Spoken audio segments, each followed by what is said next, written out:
Iran flew Islamic Revolutionary Guard Corps commanders, military advisors, missile and drones-related equipment into Yemen this month, according to 4 sources, in a move that suggests Tehran is seeking to strengthen the ability of its Houthis allies to threaten the Red Sea shipping. 4 sources familiar with the matter, including 2 Iranian sources, Yemen's information minister and a regional security analyst, said Iran transferred the IRGC personnel and military related equipments on a flight from Tehran to Yemen on July 13, a development that had not been previously reported. The 2 Iranian sources told Reuters that between 10 and 21 IRGC personnel, including senior commanders, were on the Mahan Air flight.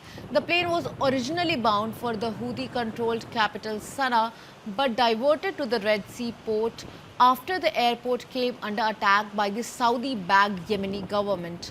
The 2 Iranian sources spoke on the condition of anonymity because of the security concerns.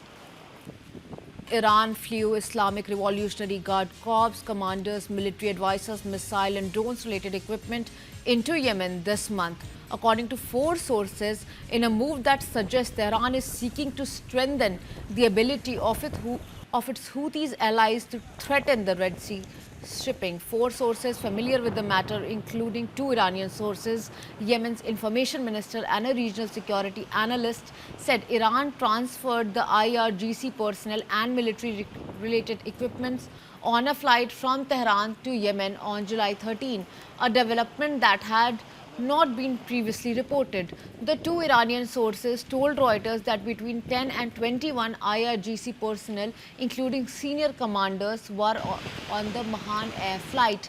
The plane was originally bound for the Houthi-controlled capital Sana'a, but diverted to the Red Sea port after the airport came under attack by the Saudi-backed Yemeni government. The 2 Iranian sources spoke on the condition of anonymity because of the security concerns.